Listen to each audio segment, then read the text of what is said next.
The burned Jeep sat in front of Owen Mercer's house like a scar nobody in the neighborhood wanted to look at. Paint peeling, roof warped from heat, the left door handle nearly melted away.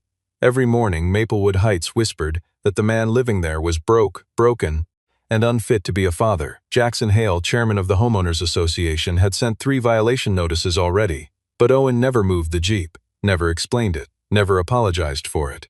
He knew something no one else on that street knew. That burned Jeep had once walked 6 people back from death. Stay until the very end. The moment a 4-star general stepped out of that black car will give you chills. Maplewood Heights sat 12 miles west of Washington, D.C., tucked behind 2 rows of old oak trees that lined the main entrance like something out of a real estate brochure. The lawns were uniform and manicured. The mailboxes matched. The Homeowners Association met on the 3rd Tuesday of every month, kept formal minutes in a shared binder, and resolved most disagreements before they became disagreements. It was the kind of neighborhood where everything had a designated place and stayed there, until Owen Mercer moved into number 14 on a Thursday in late October, paid cash at closing, and parked a burned Jeep on his driveway without a word of explanation to anyone. Owen was 38 years old, built like someone who had carried heavy things across difficult terrain for a long time and had not stopped carrying them simply because the terrain had changed. His jaw was set in the way that stone sets, not from tension but from composition. He kept the garage light burning most evenings, and the sound of ratchets and air compressors drifted out through the cul-de-sac in the hours after dinner, irregular and purposeful, the sound of someone working rather than passing time. His daughter Lily was 9 and rode the school bus each morning without making much noise. Owen walked her to the end of the driveway and waited until the bus turned the corner, then went back inside. He wasn't unfriendly toward his neighbors. He simply had not yet encountered a reason to perform friendliness for people he didn't know, and he was old enough to understand the difference between the two things. The Jeep Wrangler sat on the right side of the driveway, just outside the garage door. It was a 2007 model, or had been once. What remained was a vehicle that ran from scorched brown along the hood to deep charcoal along the passenger door, where the original black paint had blistered in long vertical strips and been left exactly as it was. The roof had a slight warp near the front passenger corner, the result of prolonged extreme heat that had found its way into the frame and set there permanently. The left door handle was partially fused, still functional, but requiring a deliberate grip and a specific angle to operate. The exterior told a clear story of fire, significant and close, but the interior was clean, seats intact, no damage to the headliner, the steering wheel showing only minor surface scuffing, the instrument panel fully readable. Someone had maintained the inside of that vehicle with the same care and consistency that a person gives to something they are not ready to let deteriorate, even if they are not ready to restore it either. Owen sat in it sometimes. Late in the evenings, when Lily was asleep, he would step out through the garage side door, lower himself into the driver's seat without turning the key, and sit in the dark for 20 or 30 minutes with his hands on his thighs and his eyes past the windshield. He didn't make calls. He didn't play music. He just sat there, quiet inside the quiet, in the way that some people sit in places that mean something they haven't found the language for yet. Jackson Hale was 44 years old and believed, with the sincerity of a man who had never seriously tested the belief, that a well-ordered environment was the visible evidence of a well-ordered life. He drove a dark Range Rover he kept cleaner than most people kept their kitchens, managed a commercial real estate portfolio across 4 counties in Northern Virginia, and had served as HOA chairman for going on 6 years, not out of civic generosity but because the position gave him a measure of control over the immediate context of his investments. He was not a man who raised his voice. He did not need to. He had learned early that process, applied consistently and with patience, was a quieter and more durable form of force than anything the voice could accomplish. When he saw Owen's Jeep for the first time, he felt the particular kind of irritation that comes from encountering something that simply has no place in the space it is occupying. He gave it 2 weeks before he filed the first violation notice. He considered that generosity. Eleanor Voss lived directly across the street from number 14 in a house she had renovated 2 years prior and maintained with more care than she gave most things in her life. She was 41, a civil litigation attorney at a firm in Arlington that handled commercial contract disputes and property cases, and she was regarded by her neighbors as competent and fair, though she kept a professional distance from the social architecture of the neighborhood that prevented her from being genuinely close to most of them.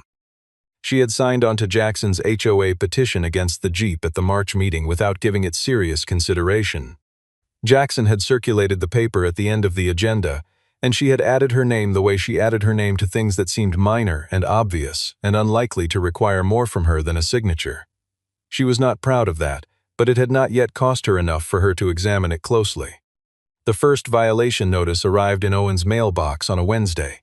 He read it at the kitchen table with his coffee, folded it in thirds, and placed it in the drawer beside the stove where he kept things that deserved to be kept but did not require immediate action. The notice cited Section 7, Subsection 4 of the Maplewood Heights HOA bylaws, which prohibited the storage of visibly damaged, non-operational, or aesthetically compromised vehicles in open view on residential property. Owen's Jeep passed its last state inspection without issue and was fully operational. But Jackson had worded the complaint around the word aesthetically, which gave the violation enough legal surface to work with, and both men knew it. The second notice came 10 days later and requested Owen's presence at the next HOA meeting to address the matter in person. He arrived on the third Tuesday of March, sat in a folding chair near the back wall of Jackson's living room while 12 neighbors sat across a laminate table, and listened without interruption while Jackson explained that the vehicle in question represented a departure from the community's established visual standards and potentially posed a risk to surrounding property values. Jackson spoke for 11 minutes. He was organized and calm and had clearly rehearsed the broader points without making it obvious that he had rehearsed them. When he finished, he asked Owen if there was anything he wanted to say in response. Owen looked at him for a moment, the kind of look that is not hostile but is not comfortable either, the look of a man taking the full measure of a situation before committing to a response, and then said, "I heard you." He left. The Jeep did not move. Jackson interpreted this as a calculated provocation. He escalated accordingly. He retained the HOA's legal counsel, a thorough and methodical attorney named Gerald Forsyth, who drafted a formal compliance notice on official letterhead. The document was precise. Owen Mercer had 10 days from the date of receipt to relocate or remove the vehicle from open view, or face a civil fine of $500 per day of noncompliance. The HOA reserved the right to arrange third-party towing at the property owner's expense beginning on day 11. Forsyth had written it carefully enough that it would hold up to scrutiny. Jackson read it twice, signed it, and had it delivered by hand. Then he photographed the Jeep from the public sidewalk, flat overcast light, worst angle, burned flank fully visible, and posted the image to the neighborhood message group with a caption asking whether anyone could address the eyesore at number 14 before the towing service became necessary. The responses were quick and largely supportive. Nobody asked about the origin of the vehicle. Nobody asked what story it might be holding. Eleanor read the post that evening at her kitchen table and got as far as the photograph before something stopped her. She had her thumb over the agreement reaction and she pulled it back. She set the phone face down. She sat with that small, unexplained hesitation and tried to find where it had come from. She thought about November, about the morning Margaret Olson's Crown Victoria had refused to start in the rain, and Owen had come out of his garage with a tool roll under his arm, opened the hood, identified a corroded battery terminal, replaced it with a part he happened to have, and waved off the money Mrs. Olson tried to press into his hand without making her feel as though she had lost anything by offering it. Eleanor had watched the entire exchange from her living room window. She had not gone outside to say anything. She had not even raised a hand to wave. She closed the message group without reacting and did not open it again that evening. What Eleanor did not know, what almost no one on Maplewood Heights knew, was that Owen's working life rested on a foundation of skill that most people who worked with machines spent entire careers trying to approximate. He had started dismantling small engines at 11, working beside his grandfather in a garage in rural Tennessee that smelled of diesel and old rubber. In the Army, he had trained as a wheeled vehicle mechanic and worked his way into specialized training on heavy tactical platforms, the kind of vehicles designed to function in conditions that would destroy commercial equipment in an afternoon. He had developed a gift that his instructors noted in his evaluations but struggled to quantify. He could hear a mechanical system the way a diagnostician hears a body, identifying deviation from baseline before it registered on any instrument, understanding the internal logic of a machine's distress and working backward to its source with a speed and accuracy that bordered on unsettling. After his discharge, 3 different organizations with military contract connections reached out with offers. He declined all 3. He opened a one-man shop in his garage and let reputation move ahead of him the way it does when someone is genuinely exceptional and doesn't need to announce it. Clients drove in from Maryland, from the Shenandoah Valley, from as far as eastern West Virginia. Owen charged fair rates, kept his appointments, and never oversold a diagnosis. He had a wooden box in the cabinet above the refrigerator, dark-stained, locked with a small brass hardware lock. Lily had asked about it once, years ago, and he had told her it was where he kept important papers. She had accepted that the way she accepted most of his non-answers, as a boundary that deserved to be respected even if she didn't fully understand it. On the evenings when he sat in the Jeep, he sometimes thought about the box, about what it held and what it would mean to deal with what it held, about how those two things were not the same question and could not be answered together. One night he walked out and ran his palm flat along the burn line on the Jeep's passenger door. The surface was rough and granular, carbonized paint fused into the metal in a texture that nothing short of stripping and refinishing would remove. He stood there for a moment with his hand against it, not feeling for anything in particular, just feeling it. Then he went back inside and turned off the kitchen light. What he carried in that silence, what the burned skin of that Jeep carried without language, had a date and a location, though neither was visible from the outside. The 14th of March 2018, Kandahar Province, Afghanistan. The convoy had been running a logistics route south out of the forward operating base, 4 vehicles in standard patrol configuration, moving through a stretch of road that had been flagged by intelligence as moderate risk, real enough to note, not severe enough to divert. Owen was driving the rear support vehicle, his Jeep, modified with a winch assembly mounted on a reinforced front bumper and a secondary fuel supply strapped to the cargo bed. He was the last vehicle in the line when the lead truck struck the buried device and went sideways in a single explosive instant, flipping onto its passenger side in a cloud of dust and fire that rose before the sound fully arrived. The lead truck had 4 men inside. The fire was already working through the engine compartment and moving toward the chassis. The second vehicle had taken windshield debris and was stationary. The third had blown its front axle on secondary fragments and could not advance. The medic was trying to reach from the third vehicle's position but couldn't close the distance through the heat. Owen sat in the Jeep at the rear of the column for the length of time it takes to draw one breath and understand what the next decision has to be. Then he drove forward. He brought the Jeep to within 12 feet of the burning truck and set the winch cable to the passenger door frame, which had bent enough on impact to serve as an anchor point. He pulled, the door gave. He reached the first man through the opening, got hands on his gear harness, and walked him backward. He went back a second time. The fire had moved down the chassis by then, and the heat was the kind that didn't build gradually. It arrived all at once, a wall that pressed against the face and the hands and the front of the throat, with the specific intention of making a person stop moving forward. Owen kept moving forward. He found the third soldier wedged across the center console, unconscious, and hauled him clear by his vest and belt over a surface of burning debris to where the medic was waiting. He went back a 4th time. On the third approach, something in the Jeep's undercarriage caught from the road surface, which had been absorbing heat for nearly 2 minutes. The fire moved up through the frame and found the driver's side floor panel. Owen got the 4th man out, turned to his Jeep, drove it 20 feet forward into the shallow irrigation ditch running along the roadside, and killed the flames in the water and mud at the bottom of the trench. Then he drove it back to the staging position where it sat with 60% of its exterior destroyed and its engine still running without hesitation. He had a 2nd-degree burn on his right forearm that he became aware of approximately 4 minutes after the last man was clear. The 6 men who had been incapacitated, 4 from the lead truck, 2 from the third vehicle who could not relocate on their own, were evacuated within the hour. All of them lived. The Army initiated commendation proceedings within the week. Owen asked them to wait. His wife Caroline had been diagnosed with a stage 3 condition 6 weeks before the deployment and was midway through treatment. He wanted to come home first. He wanted to be present for what was happening to her before he allowed anything else to require his attention. The Army agreed to defer. He came home. Caroline died the following April. He had a daughter and a house and a set of tools and a burned Jeep that had been written off as salvage and released to him because no one in the chain of command could think of a reason not to let him keep it. The commendation paperwork sat in an administrative folder for years. He had not gone back to complete the process. Not out of shame. Not out of indifference. Because dealing with it required him to hold all of it at once. The fire, the men, Caroline, Lily, all of it in the same room at the same time, and he had not yet been able to do that without it costing him something he couldn't afford to spend. On the morning of the 10th day, Owen was on his front steps with a mug of coffee when Jackson came across the lawn with his phone at chest height and two neighbors flanking him in the casual geometry of people who want an audience without admitting they want one.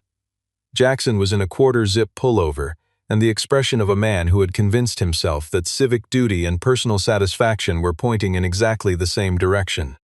"Today is the last day, Mercer," he said, stopping at the edge of the walkway. "I have a towing service coming at 10 o'clock. If the vehicle is still on the property when they arrive, they will remove it, and the HOA will invoice you for the retrieval cost plus the daily penalty from day one onward." Owen looked at him without raising his mug. Not tense, not performatively calm, just there taking in the information being presented to him. "All right," he said. Jackson waited. He had spent 3 days imagining this conversation, and in all the versions he had run, Owen said something that gave him somewhere to go. Pushed back, raised his voice, threatened legal action of his own, anything that created forward motion. The single flat word landed with no purchase whatsoever. It was like pushing against a wall that didn't push back but also didn't move. "All right," Jackson said. "You heard me," Owen said. Eleanor had come out of her house partway through this exchange. She had her work bag on her shoulder and was clearly in the process of leaving, but she had stopped at the edge of her own front steps and was watching from across the street. "Jackson," she said, "are you sure this is the approach you want to take?" Jackson said, without turning toward her, that the HOA had voted and the process had been followed correctly and the outcome was no longer a matter of preference. "I voted against it," Eleanor said, "at the meeting, you may recall." "One vote," Jackson said. She looked at Owen. He was looking back at her with something that was not gratitude and not expectation, just a quiet, clear acknowledgement that she had said the thing she didn't have to say, and he had noticed. She held that look briefly, and then he was already turning toward his door. He went inside. He closed the door without urgency. Jackson spoke briefly to the neighbors who had followed him out, made a small gesture that communicated resolution, and returned to his property to wait for the towing service. Eleanor stood on her steps for another moment, then got in her car.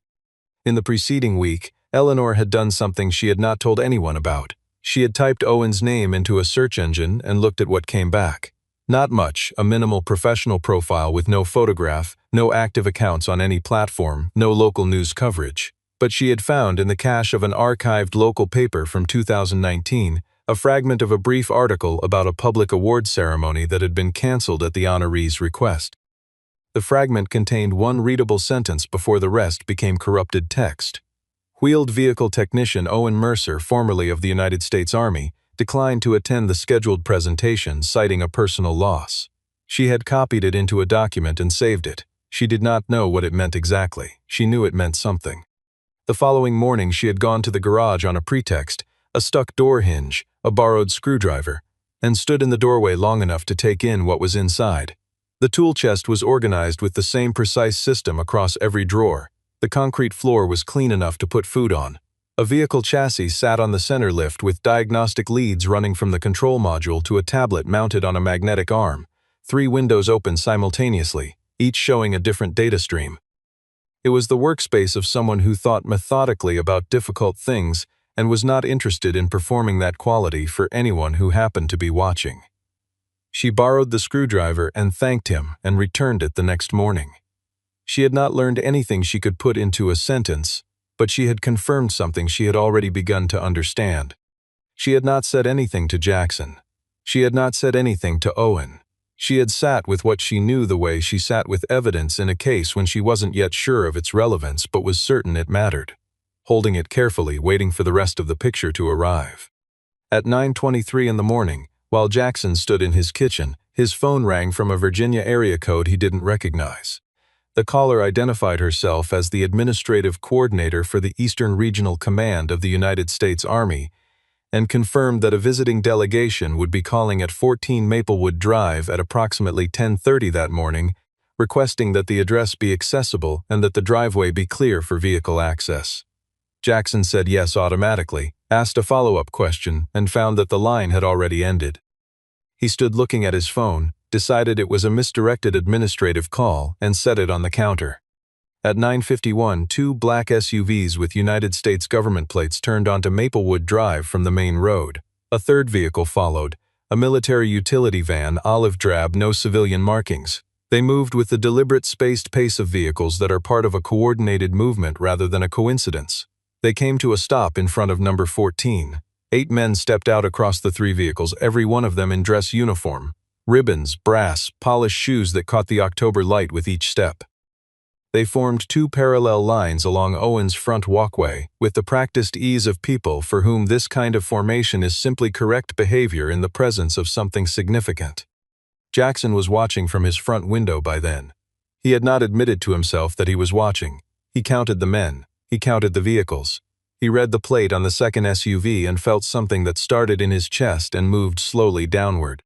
Eleanor had turned her car around.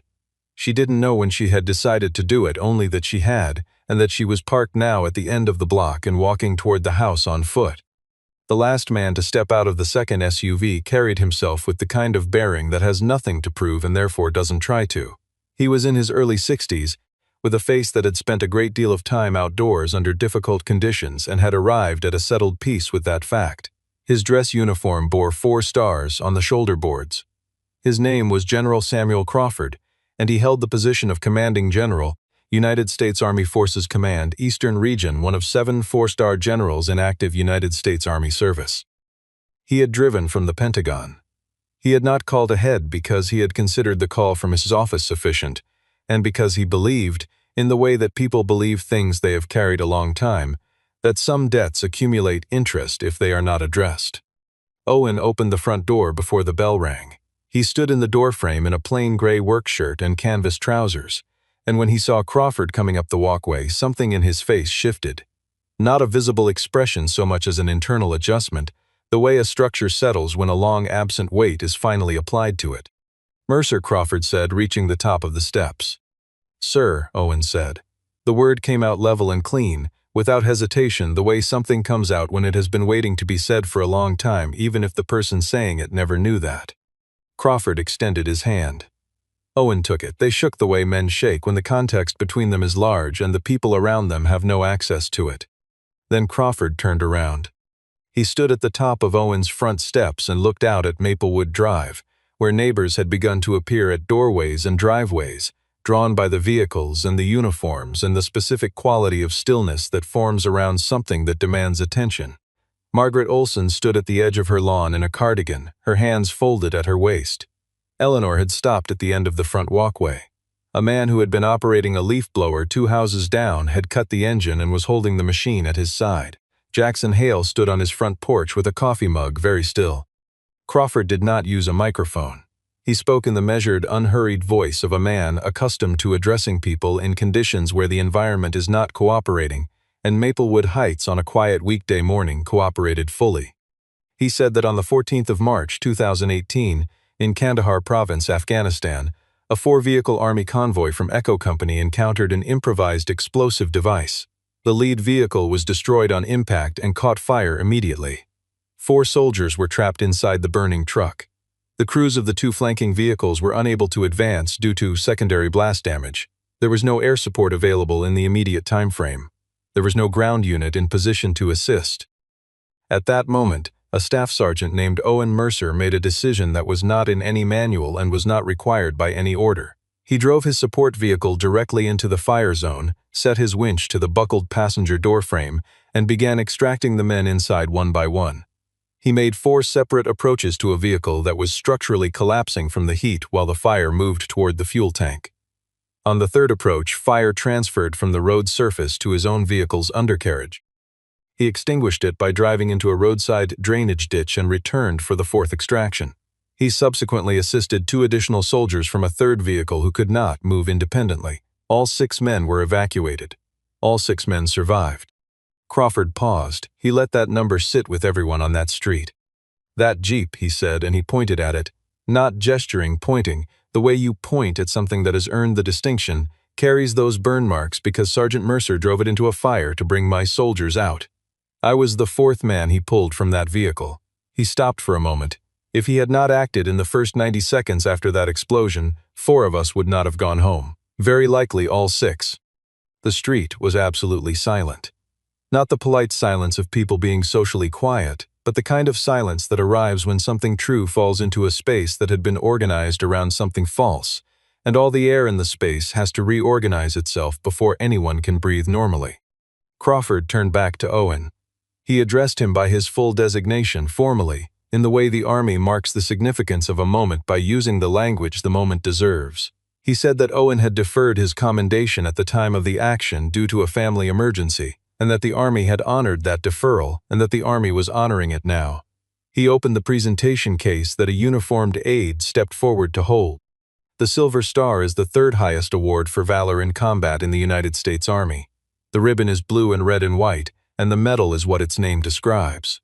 Crawford pinned it to Owen's shirt with steady hands, and when he stepped back, the 8 soldiers behind him brought their right hands to their brows simultaneously, in a single motion, and held the salute. The silence that followed lasted approximately 4 seconds. Then Margaret Olson made a sound, small, involuntary, the sound of someone who has been storing something they didn't know they were storing and can no longer hold it, and pressed both hands over her mouth. Eleanor stood at the edge of the walkway without speaking, watching Owen's face, which held almost completely still except for the muscle along his jaw, which worked once, slowly, and then was still again. Jackson Hale stood on his porch. His coffee mug was tilted at an angle his hand no longer seemed aware of, and a thin stream of coffee had run down his knuckles and along the step below his foot. He had not moved. His face had gone to a place that faces go when everything that has been confidently held there is suddenly unavailable. Crawford and Owen stepped inside for a few minutes. The soldiers waited at the walkway at ease in the practiced patience of people accustomed to waiting in public without requiring anything from the public around them. When the 2 men came back to the door, Crawford said something to Owen at low volume, and Owen nodded once. Crawford came down the steps, spoke briefly to his aide, and the motorcade began to reassemble with the same coordinated quiet with which it had arrived. Owen watched from the top of his steps as the vehicles pulled away, turned the corner at the end of Maplewood Drive, and disappeared. He stood there for a moment after the sound of them had faded. Then he looked at the Jeep. He looked at it in the mid-morning light, the way you look at something when you are seeing it clearly for the first time in a long time, not because it has changed, but because you have. Then he turned and went back inside. Eleanor waited. She waited while the neighbors dispersed by ones and twos, while Mrs. Olson crossed back to her own porch, while the man with the leaf blower started it again somewhere down the block. She waited until the street was as ordinary as a street can be after something that changes its character permanently. Then she crossed and stood at Owen's walkway. He came to the door a minute later, as if he had been expecting her, or more likely, as if he simply understood that someone would come and was not surprised that it was her. "I owe you an apology," she said. "I should have said something a long time ago, before any of this." Owen stood in the doorframe and considered her for a moment with the full attention he gave to things he was genuinely trying to understand. "You came to the garage," he said. "You asked about the Jeep. That counts." "You told me it wasn't the right time," she said. "It wasn't," he said. "No reproach in it, just accuracy." She looked past him, or sideways, because looking directly at him felt like more than the moment required. "Are you going to repaint it?" she said. "No," he said. It came out the way things come out when they have been decided so completely and so long ago that the question barely registers as a question. She nodded. She looked at him once more, and he was already looking toward the garage the way people look toward the next thing that needs doing. "My car has a sound near the gearbox," she said, low and rhythmic. "It started about a week ago." "Bring it around," he said, "tomorrow morning." She nodded again. She walked back across the street. 3 days after the general's visit, a white envelope appeared in Owen's mailbox. Inside was a single page on HOA letterhead signed by Jackson Hale, withdrawing all violation notices and waiving all assessed penalties. The stated reason was a review of the circumstances surrounding the original complaint. Jackson had written it himself. He had not consulted Forsyth. He had sat at his desk for 40 minutes looking at a blank document before he typed the first sentence, and the 40 minutes had been among the more honest he had spent in recent memory. He did not hand-deliver it. He could not have said exactly why he put it in the mailbox instead of walking it across, except that some acknowledgments require distance rather than presence to be made correctly. Owen found it the following afternoon and read it standing at his kitchen counter. He folded it in thirds and put it in the drawer beside the stove with the other notices. All of them together, in the same place. He did not think about them again that day. Margaret Olson left a bundle of dried wildflowers on the Jeep's hood one morning, tied with green ribbon, placed without announcement sometime before 6 in the morning. Owen found them when he went out to start his first job of the day. He stood there for a moment looking at them in the early light, yellow and pale purple against the scorched black metal, and then he went and got his tools. He left the flowers where they were. When they dried completely over the following weeks, he moved them to the shelf inside the garage and did not replace them, because they did not need replacing. They were already what they were. One morning, approximately 10 days after the general's visit, Owen came out to find the Jeep's windshield had been cleaned while he was sleeping. Not the body, not the burned panels, just the glass, wiped with careful strokes that left no streaking. He looked at it for a moment, then went into the garage and started his first appointment of the day. He never found out who had done it and made no effort to learn. Some evenings he still went out and sat in the driver's seat. Not on a schedule, not every night, just on the evenings when the inside of the house felt like the inside of something too small for what he was carrying, and the Jeep was the one place where the scale felt right. He would set his hands on his thighs and look out through the windshield at the streetlight beyond the scorched hood, and he would think about the 6 men. Not the ceremony, not the medal, which was in the wooden box above the refrigerator now where it could be found when Lily was old enough to ask the question she would eventually ask. He thought about the men themselves, where they were, what their evenings looked like, whether any of them ever sat in a vehicle in the dark and let the fact of being alive take up its full amount of space. Eleanor brought her car around on the agreed morning. Owen opened the hood, listened to the engine at idle with his eyes slightly unfocused, the way he always listened, and then asked her to shift through the gears slowly while he held his palm against the gearbox casing. He told her it was a worn synchronizer on the 3rd gear face. He said he could have it done by Thursday. She said that was fine. They did not talk about anything else. When she walked back across the street, the Jeep was in her peripheral vision the whole way, and she looked at it once, briefly, before she went inside, the way you look at something that has changed the shape of a space you thought you knew and made the space more honest than it was before. The burned Jeep stood on that driveway through the autumn and into winter. The neighborhood moved around it the way neighborhoods move around things that have been given context, carefully with a revised kind of attention. Nobody filed a complaint. Nobody posted a photograph. Nobody left a note. What had been an eyesore was the same object it had always been, carrying the same history it had always carried, and the only thing that had changed was that the people on Maplewood Drive now had access to what it actually meant. Owen had not given them that access, the Army had. He himself had said almost nothing. That too was part of who he was. The understanding that a thing done does not require narration in order to have been done, and that the people who know what it cost are under no obligation to explain it to the people who don't. He kept the light on in the garage. He kept his appointments. He walked Lily to the end of the driveway each morning and waited until the bus turned the corner, and then he went back to the work that was waiting for him, which was always waiting, because the world never ran out of things that needed someone to listen to what was wrong with them. The Jeep stayed where it was, its burn marks the same as they had always been, its presence on that driveway neither a statement nor a performance but simply the fact of itself, undeniable, unglamorous, and entirely at peace with both of those things. It had done its work. Owen had done his. The rest of it, the recognition, the ceremony, the general's motorcade, and the 8 men in dress uniform and the silver star in the wooden box, all of that was the world finally catching up to something that had already been true for 6 years, carrying its truth the way the Jeep carried its burn marks, quietly and without apology, in full view of anyone who knew how to look.